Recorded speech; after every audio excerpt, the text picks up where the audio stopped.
Most of my life, I've had a secret. And that secret has been a major source of frustration, humiliation, and pain. And so naturally, I'm going to share it with you guys. Now, my shame is that I was never really good at sports. Now, see, you're looking at me like, that's it? That's not a big deal. Lots of people aren't good at sports. But listen, when you're 6 feet 4 inches tall and you have orangutan arms, people tend to place expectations on you. And it was those expectations that caused me to join the basketball team when I was 11 years old. And we had a big game one Saturday morning.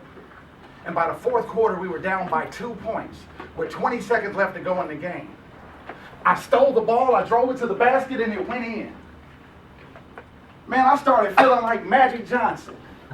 I was pounding on my chest. I raised my arms in victory. We're number one.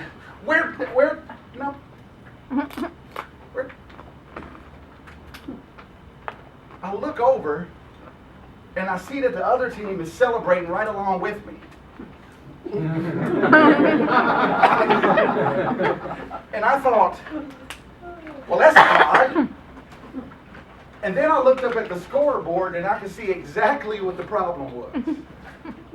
I had accidentally shot the ball in the wrong basket and won the game for the other team. Yeah. My teammates were all shaking their heads at me in disbelief. The coach was so mad he took his playbook and he slammed it to the ground. A little old lady stood up in the bleachers and said, "You suck!" She was so mad at me that the ref had to calm her down. He said, "Lady, what are you doing? These are 10 and 11-year-old boys. You can't talk to them like that." She said, "I'll talk to my grandson however I damn well please."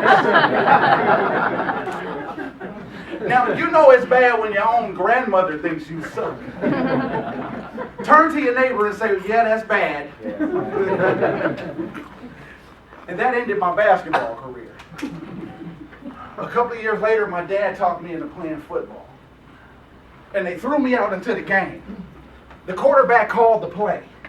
The center snapped the ball. The quarterback scrambled in the pocket. I take off running. I fake to the right. I cut to the left. I see the ball. I'm open. I missed. Now, it was embarrassing the way that I missed. And thank God they didn't have YouTube back then. But I'm going to show you exactly what it looked like. Now, keep in mind that I don't share this story too often because it really was embarrassing. But we're all family here, right? And I'm safe here, right? Okay, so I'm going to show you exactly what happened. Now, ma'am, were you paying attention? Okay, I don't want you to watch me too close, ma'am. I'm trying to steal my moves. I'm watching you.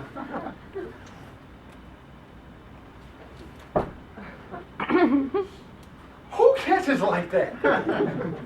My teammates were all shaking their heads at me in disbelief. The quarterback was so mad he pulled his helmet off and he slammed it to the ground. A little old lady stood up in the bleachers and said, "You suck!" I said, "Sit down, Grandma." And that ended my football career. And for many years, I felt like I had let everyone down. But all of that changed for me one Saturday morning. You see, my little nephew Devontae had joined the basketball team, so I went to support him. And I walked inside the gym, and I see Devontae, and I see his teammates, but the coach never showed up. And by the third quarter, they were down by 25 points, going into the fourth quarter. Their confidence, gone. Their heads were hanging low. And it was so bad that the little old lady that was sitting next to me stood up and said, "You!" I said, "Sit down, Grandma." I couldn't take it anymore. I ran out of the bleachers. I grabbed my teammates and my nephew. I said, "Listen, I have good news And I have bad news. The good news is that I'm going to be your coach for the rest of the game.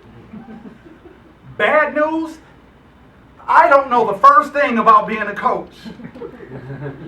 I have more good news than bad news. You're down by 25 points. You have no coach. And everybody in the entire gym expects you to lose this game. But here's the good news. You don't have to do what they expect you to do. You can still win this game. They walked back out onto the court, a completely different team. And for the next several minutes, they just kept chipping away at the lead, chipping away at the lead, chipping away at the lead. They went from being down 25 points to being down only 1 point with 3 seconds left to go in the game, and they lost. By 1 point.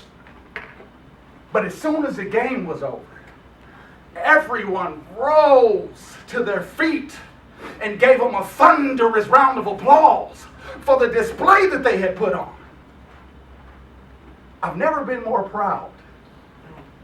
And those little boys taught me something.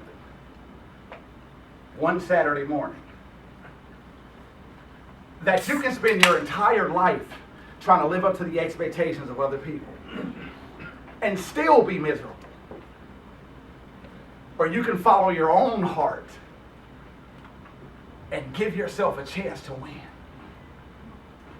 And so everyone began to clear out of the gym.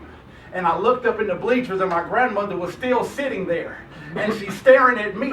And my heart started racing. Because what is she going to say now? Is she finally going to give me the approval that I've been yearning for all of these years? And she stood up in the bleachers and she said,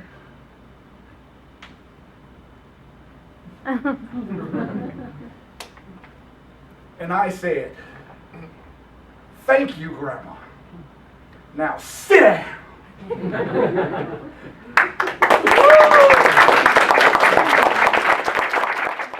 Wonderful presentation, all the working, the acts, the words, the display. It was wonderful. Really, I think people have to pay money to see that this kind of a show. He lights up a room, he's energetic, he's amazing, and he tells a great and funny story.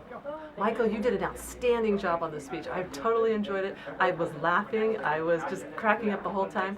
Like I pointed out, there was one small thing, and that was just when you ducked down a little bit. I couldn't quite see you. Other than that, fantastic job. I really like his style. I really like his body language. I can see that he's a very easygoing person, very open. I wish he can come to our car very often and talk about his experience. He's a very, very good experienced speaker.